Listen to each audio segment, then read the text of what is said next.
Shri VP Sreepadmanabhan, മുഖ്യമന്ത്രി വാർത്താ സമ്മേളനത്തിൽ പറഞ്ഞ മറ്റൊരു വാചകം, കേന്ദ്ര ഏജൻസികളെ കുറിച്ച് നിങ്ങൾക്ക് നല്ല ധാരണയുണ്ട്, നിങ്ങൾക്ക് ആ രീതിയിൽ ചിന്തിക്കാൻ കഴിയാത്തവരല്ല, പക്ഷെ നിങ്ങൾ അത് ചെയ്യുന്നില്ല. കേന്ദ്ര ഏജൻസികളെ കുറിച്ച് നിങ്ങൾക്ക് നല്ല ധാരണയുണ്ട്, നിങ്ങൾ ആ ധാരണയുമായി മുന്നോട്ട് പൊയ്ക്കോളൂ. അതാണ് നേരത്തെ KS അരുൺകുമാർ എണ്ണി പറഞ്ഞത്.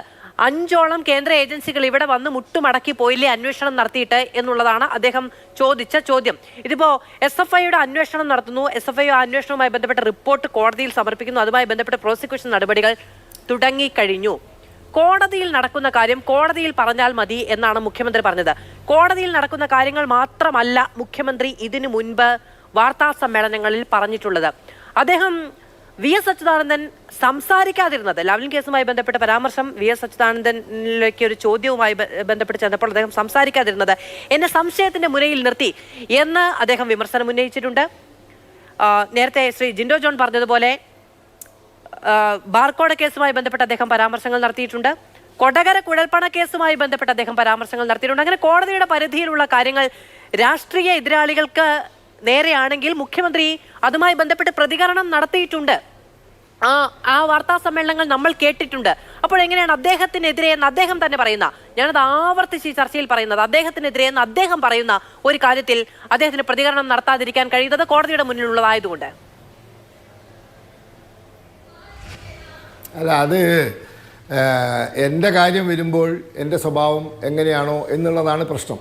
അവനവൻ്റെ കാര്യം വരുമ്പോൾ ഉണ്ടാകുന്ന സ്വഭാവ മാറ്റമാണ്. ഞാൻ പറയാൻ ഉദ്ദേശിച്ച കാര്യം താങ്കൾ പറഞ്ഞു. VS അച്യുതാനന്ദൻ്റെ മൗനം എന്നെ മുൻമുനയിൽ നിർത്തിയെന്ന്. അതായത് ലാവ്ലിൻ കേസ് കോടതിയിൽ നടക്കുമ്പോൾ പിണറായി വിജയനെ ന്യായീകരിച്ച് സംസാരിക്കാതിരുന്നത് തെറ്റായിപ്പോയി എന്നായിരുന്നു അതിൻ്റെ ധ്വനി. അതവിടെ നിൽക്കട്ടെ. ഇവിടെ അരുൺകുമാർ കോടതി കേസുമായി ബന്ധപ്പെട്ട് വലിയ അസത്യങ്ങൾ പറഞ്ഞു. ഒന്ന്, ഡൽഹി ഹൈക്കോടതി കുറ്റപത്രം സമർപ്പിക്കരുത് എന്ന് പറഞ്ഞിട്ടുണ്ട്. അങ്ങനെ എവിടെയും പറഞ്ഞിട്ടില്ല. എന്തുകൊണ്ടാണെന്നറിയോ? CRPC പ്രകാരം അങ്ങനെ ഒരു കോടതിക്കും പറയാൻ അവകാശമില്ല. കാരണം സുപ്രീം കോടതി നിരവധി കേസുകളിൽ പറഞ്ഞ ഒരു വാക്കുണ്ട്, ഞാൻ വീണ്ടും ആവർത്തിക്കാം. The investigation of a criminal case, in an investigation of a criminal case the investigating officer has got unfettered right.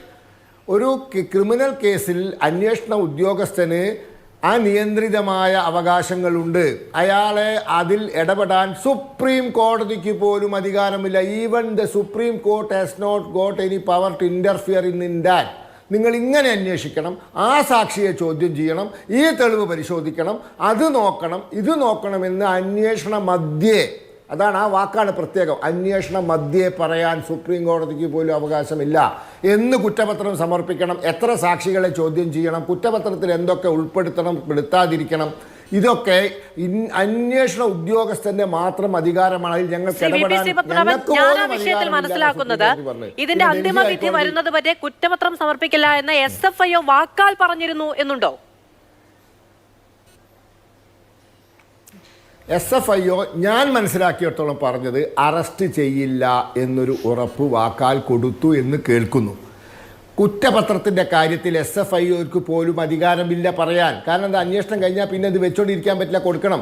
Arrest ചെയ്യണോ വേണ്ടയോ എന്നുള്ളത് ഇൻവെസ്റ്റിഗേറ്റിംഗ് ഓഫീസറുടെ അധികാരമാണ്, ഡിസ്ക്രിഷണറി പവറാണ്.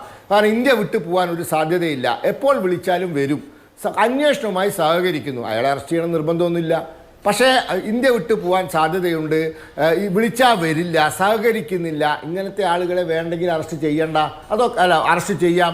അപ്പോൾ ഇതൊക്കെ അയാളാണ് തീരുമാനിക്കുക. അതവിടെ നിൽക്കട്ടെ. അവർ ഒരിക്കലും കുറ്റപത്രം ഫയൽ ചെയ്യില്ല എന്ന് പറഞ്ഞിട്ടില്ല, കോടതി അങ്ങനെ നിർദ്ദേശവും കൊടുത്തിട്ടില്ല. എനിക്ക് കിട്ടിയ വിവരം അറസ്റ്റ് ചെയ്യില്ല എന്ന് അവർ പറഞ്ഞിട്ടുണ്ട് എന്നൊരു വാക്ക് ഞാൻ കേട്ടിട്ടുണ്ട്. നിൽക്കട്ടെ, കുറ്റപത്രത്തിൻ്റെ കാര്യത്തിൽ അങ്ങനെ ഒരു സംഭവമില്ല. എന്തുകൊണ്ടാണ്? CRPCയിൽ അധികാരമില്ല, ഇപ്പോഴത്തെ BNSSനും അധികാരമില്ല, അങ്ങനെ അധികാരമില്ല. അപ്പോൾ അവർ കുറ്റപത്രം ഫയൽ ചെയ്തു. കുറ്റപത്രം ഫയൽ ചെയ്യാനുള്ള സാഹചര്യം ഞാൻ പറഞ്ഞുതരാം. അതാണ് ഏറ്റവും കൗതുകരമായ കാര്യം. അതായത് ഡൽഹി ഹൈക്കോടതിയിൽ സ്റ്റേ പെറ്റീഷൻ വെച്ച് ഇങ്ങനെ കളിച്ചു. അവസാനം ഈ കഴിഞ്ഞ ദിവസം, അതായത് കുറ്റപത്രം ഫയൽ ചെയ്ത അന്ന് രാവിലെ ഡൽഹി ഹൈക്കോടതി സ്റ്റേ ചെയ്യാൻ വിസമ്മതിച്ചു, അന്വേഷണം സ്റ്റേ ചെയ്യാൻ വിസമ്മതിച്ചു. അങ്ങനത്തെ ഒരു സാഹചര്യം വന്നപ്പോൾ അവർ കുറ്റപത്രം ഫയൽ ചെയ്തു.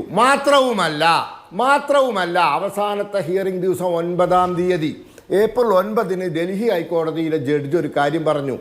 ഈ കേസിൽ ഇനി ഡൽഹി ഹൈക്കോടതിക്ക് അധികാരമില്ല. കാരണം കേരളത്തിലെ ഒരു ജില്ലാ കോടതിയിൽ, എക്കണോമിക് ഒഫൻസസ് കോടതിയിൽ കുറ്റപത്രം ഫയൽ ചെയ്തു കഴിഞ്ഞു. ഇനി ഈ കോടതിക്ക് അധികാരമില്ലെന്നാണ് ഞാൻ മനസ്സിലാക്കുന്നത് എന്ന് ഡൽഹി ഹൈക്കോടതി പറഞ്ഞപ്പോൾ പഴയ ബെഞ്ചിലേക്ക് കേസ് മാറ്റണം എന്ന് പറഞ്ഞ് പഴയ ബെഞ്ചിലേക്ക് കേസ് മാറ്റി.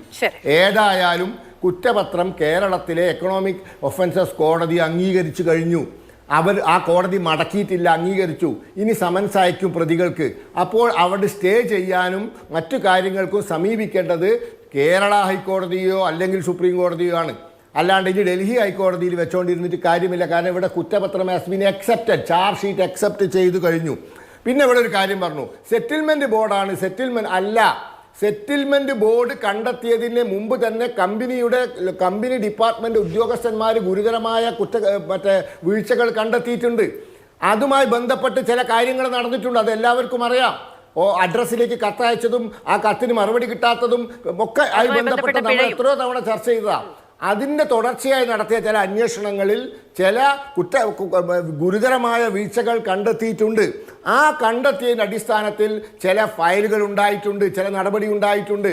അത് ഇനി കുറ്റപത്രത്തിൽ വന്നിട്ടുണ്ടോ ഇല്ലയോ എന്ന് നമുക്ക് പറയാൻ പറ്റില്ല. കാരണം നമ്മളാരും കുറ്റപത്രം കണ്ടിട്ടില്ല. ഈ കുറ്റപത്രത്തിൽ ആ കമ്പനി ഉദ്യോഗസ്ഥന്മാർ നടത്തിയ കാര്യങ്ങൾ വന്നിട്ടുണ്ടോ ഇല്ലയോ എന്ന് അറിയില്ല, നമുക്കറിയില്ല. അത് വന്നതിന് ശേഷമേ അതിന് വേറെ കേസാവാൻ സാധ്യതയുണ്ട്. മാത്രവുമല്ല, ഇതിൻ്റെ ഒരു വലിയൊരു തകരാറ് ഇവിടെ സംഭവിച്ചില്ല. ഞാൻ ഒരൊറ്റ വാക്ക്, ഒരു line, section 3 prevention of money laundering ആക്ടിലെ സെക്ഷൻ 3 ഒരു വാചകം വായിക്കാം. With the proceeds of crime and projecting it as untainted property. അതായത് ഒരു തെറ്റായ നടപടിയിൽ നിന്നും കുറ്റകൃത്യത്തിൽ നിന്നും കിട്ടിയ പണത്തെ അത് നല്ല പണമായി അൺടൈൻറ്റഡ് പ്രോപ്പർട്ടിയായി പ്രൊജക്റ്റ് ചെയ്യുക, തോന്നിപ്പിക്കുക, shall be guilty of offence of money laundering. നിങ്ങൾ